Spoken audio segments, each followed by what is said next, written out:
Hi, in this video I thought I'd just give a sort of quick review or my thoughts really on Season 3. Now that, we're well into Season 3 reloaded and Season 4 is around the corner whenever it is. What I would say is the game does feel slightly quicker, slightly more responsive than it did during Season 2, which is good. I think anything that aims to speed up the gameplay and the way the game feels has got to be a positive. I think one of the biggest controversies was Black Cell. I think it's an interesting idea. I think the price is certainly far too dear for most people. I think they need to bring it down, and I think you really should be able to purchase it with God points. I think making it, a money exclusive purchase is quite sinister, but then again, it is Activision, so what do you expect? The weapons we got, 4 weapons in total. From what I can remember, they were all decent. The FGX Imperium, of course, which is a nod to the Intervention. Great sniper, it's the one I go to. Feels good, performs well. Unique ammo as well, obviously being the 408, based on the 408 shader I can believe in real life. The Cronin Squall, another great gun, battle rifle. Very accurate, especially in semi-auto. Perhaps a little too strong. It's very deadly in all game modes, which, I mean, this is the way to do it, isn't it? They release guns, make them overpowered so that everyone wants to use them, and then by the time the new season drops they then get nerfed into oblivion. But what can you do? 2 pistols. The GS Magna is more of a novelty weapon really, the automatic Desert Eagle. It's fun, it can be fun to use, but it's not going to be my go-to. If I was going to choose a Desert Eagle, I would choose the regular one. I wouldn't choose the fully auto because you just absolutely chew through ammo. The F-Tac Siege, on the other hand, is hilarious. It's by far and away the strongest pistol in the game. There's absolutely no reason to use anything other than that. It's essentially a second primary, it's an SMG.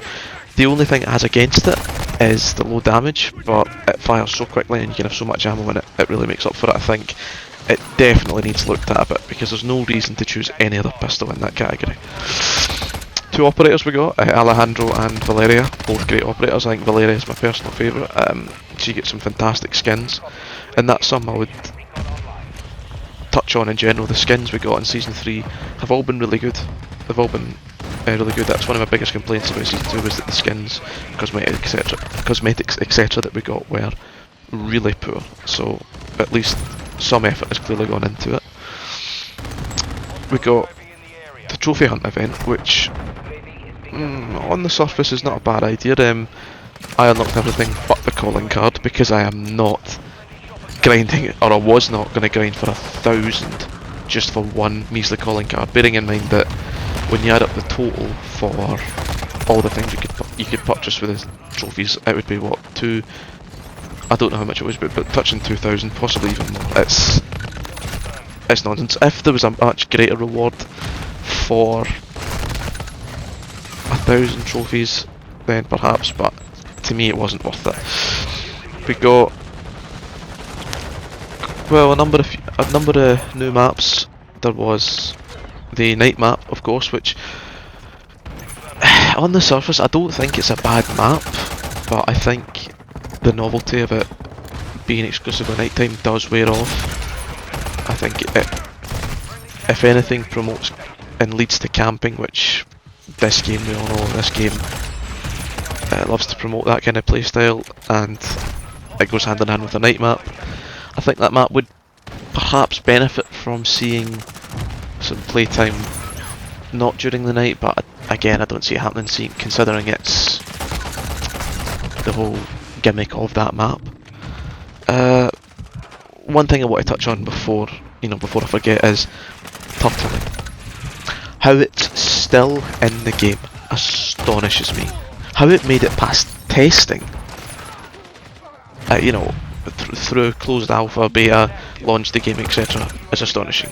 The fact that players can run around with riot shields on their back and have free protection and it doesn't hinder them in any way is absolute garbage game design.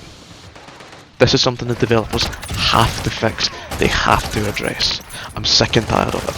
If a player equips a riot shield, When they're using it, of course it should perform like a riot shield. However, the second they switch to their secondary or whatever they're using and it's on their back, it should either disappear completely or just completely let bullets pass through it. It should not be this effective, and it seriously hurts the game.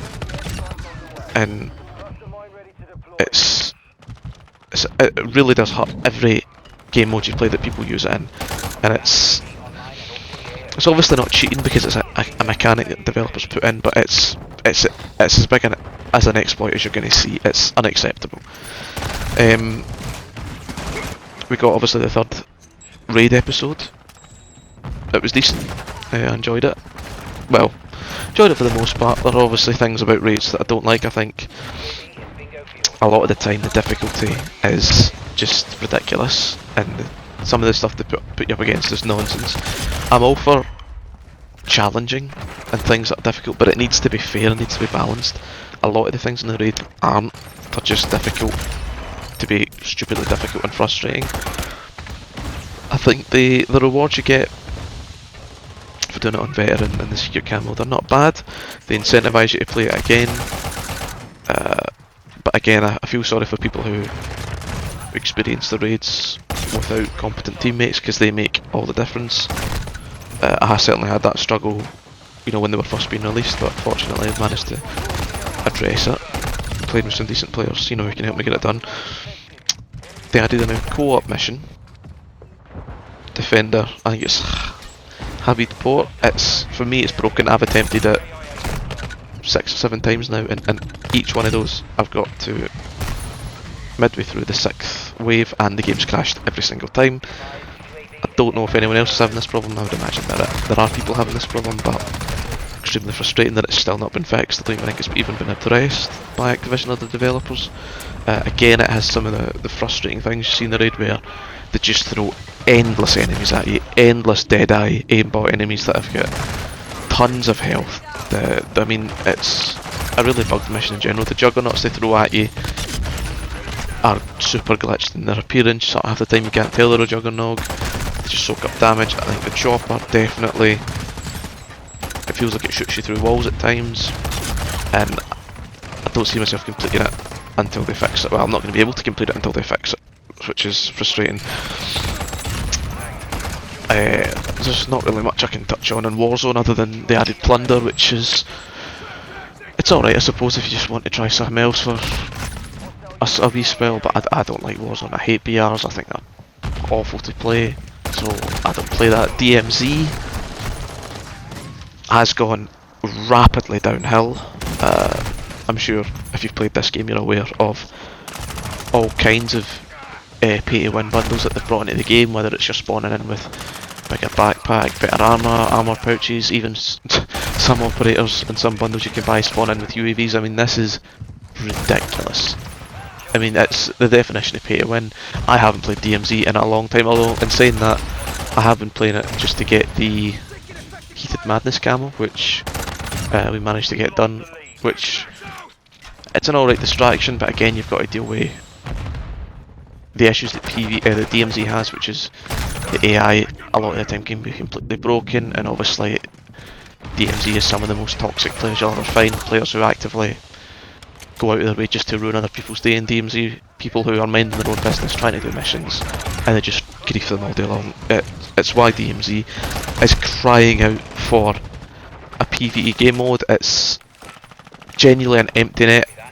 You know, it's a free goal for Activision. All they need to do is make a PvE mode for DMZ, perhaps make the AI a little more challenging to compensate from the lack of human players. But I think the game mode would see a massive resurgence and a massive uptick in players if there was that option for PvE, because as with any game mode, real players can utterly ruin it with how toxic they are.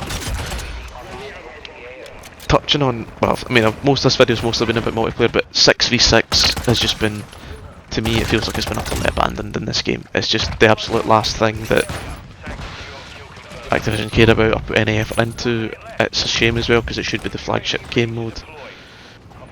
10v10, however, I very much do enjoy. I think it's a good game mode. Unfortunately, they keep taking it out of the playlist rotation, which is stupid to me. They keep you know, they replace it with the likes of Albon Hatchery 24/7, which nobody asked for and nobody wants. They keep taking out shipment, which I might make a video about how I feel personally shipment has ruined the COD experience and has ruined our expectations in terms of how many gunfights you should expect to get into and how much action you should see, but maybe that's a video for another day. But I think, yeah, 6v6 has been abandoned. 10v10, it needs to stay permanently. And we should always see at least shoot the ship or shoot our shipment 24/7, because these are the playlists players want and the playlist players play. But to sum up, really, Season 3, definite improvement over Season 2, but DMZ has gone rapidly downhill. Don't think I've played that in a while. Weapons were good, but lots of steps forward, lots of steps back, but hopefully Season 4 they can build on this and improve it even more. So, yeah. Thanks for watching.